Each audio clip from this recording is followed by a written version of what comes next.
Código Penal, Decreto-Lei número 2848, de 7 de dezembro de 1940. Da aplicação da Lei Penal. Título 1. Anterioridade da lei. Artigo 1º. Não há crime sem lei anterior que o defina.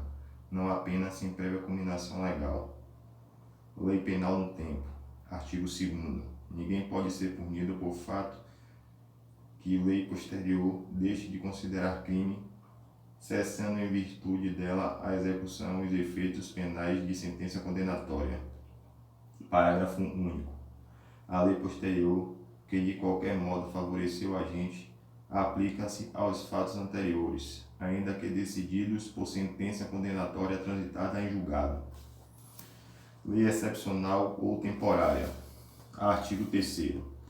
A lei excepcional ou temporária, embora decorrido o período de sua duração ou cessadas as circunstâncias que a determinaram, aplica-se ao fato praticado durante sua vigência. Tempo do crime. Artigo 4º.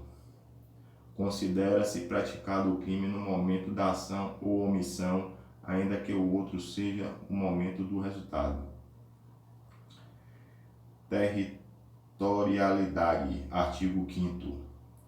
Aplica-se a lei brasileira sem prejuízo de convenções, tratados e regras de direito internacional ao crime cometido no território nacional. Parágrafo 1º. Para os efeitos penais, considera-se como extensão do território nacional as embarcações e aeronaves brasileiras de natureza pública ou a serviço do governo brasileiro onde quer que se encontrem, bem como as aeronaves, as embarcações brasileiras, mercantes ou de propriedade privada que se achem, respectivamente, no espaço aéreo correspondente ou em alto mar. Parágrafo 2º. É também aplicável a lei brasileira aos crimes praticados a bordo de aeronaves ou embarcações estrangeiras de propriedade privada, achando-se aquelas em pouso ou no território nacional ou em voo no espaço aéreo correspondente, e estas em porto ou mar territorial do Brasil. Lugar do crime. Artigo 6º. Considera-se praticado o crime no lugar em que ocorreu a ação ou omissão, no todo ou em parte, bem como onde se produziu ou deveria produzir-se o resultado. Extraterritorialidade. Artigo 7º. Ficam sujeitos à lei brasileira, embora cometidos no estrangeiro. Inciso 1. Os crimes, alínea A, contra a vida ou a liberdade do Presidente da República. Alínea B, contra o patrimônio ou a fé pública da União, do Distrito Federal, de Estado, de território, de município, de empresa pública, sociedade de economia mista, autarquia ou fundação instituída pelo poder público. Alínea C. Contra a administração pública, por quem esta a seu serviço. Alínea D. De genocídio, quando o agente for brasileiro ou domiciliado no Brasil. Inciso 2. Os crimes. Alínea A. Que, por tratado ou convenção, o Brasil se obrigou a reprimir. Alínea B. Praticados por brasileiro. Alínea C. Praticados em aeronaves ou embarcações brasileiras mercantes ou de propriedade privada, quando em território estrangeiro, e aí não sejam julgados. Parágrafo 1º.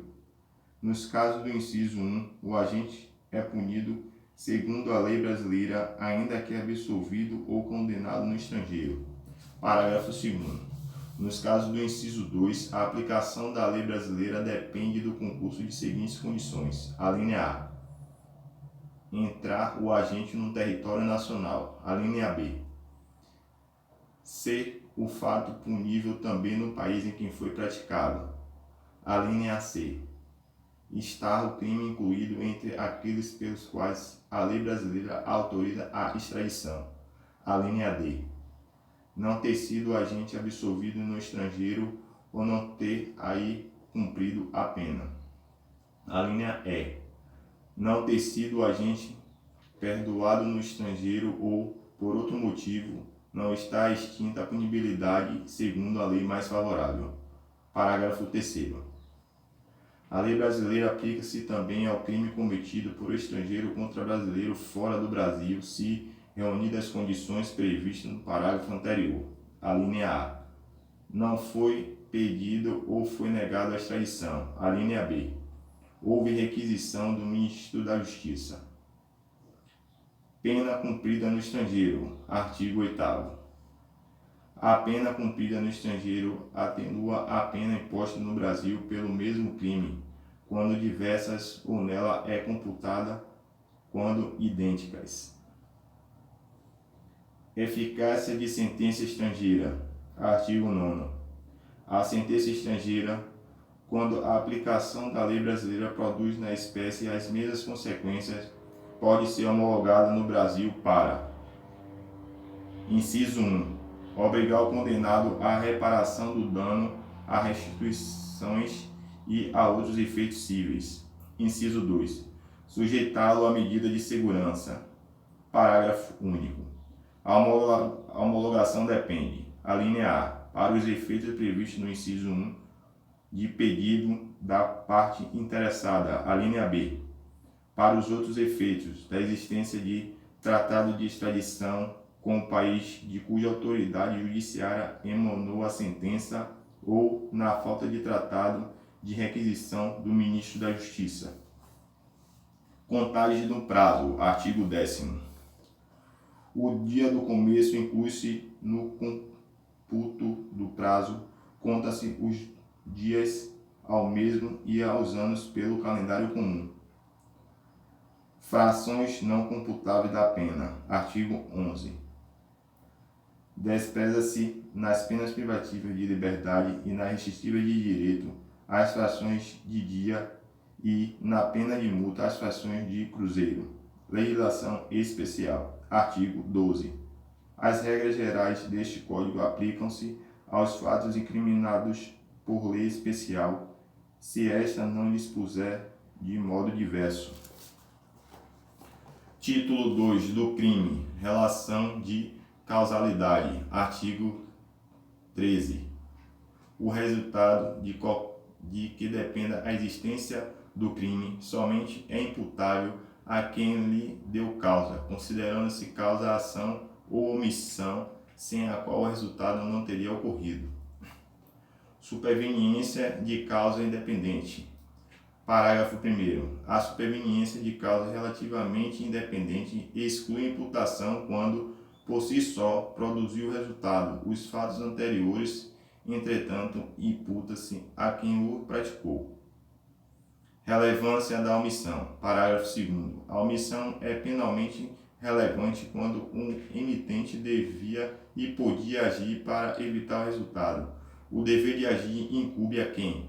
A linha A. Tenha por lei a obrigação de cuidado, proteção ou vigilância. A linha B. De outra forma, assumiu a responsabilidade de impedir o resultado. A linha C. Com o seu comportamento anterior, criou o risco da ocorrência de resultado. Artigo 14. Diz-se o crime.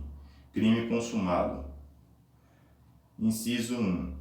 Consumado quando nele se reúnem todos os elementos de sua definição legal. Tentativa. Inciso 2. Tentado, quando iniciado a execução não se consuma por circunstâncias alheias à vontade do agente. Pena de tentativa. Parágrafo único. Salvo disposição em contrário, pune-se a tentativa com a pena correspondente ao crime consumado, diminuída de 1 a 2/3. Desistência voluntária e arrependimento eficaz. Artigo 15. O agente voluntariamente desiste de prosseguir na execução ou impede que o resultado se produza, só responde pelos atos já praticados. Arrependimento posterior. Artigo 16.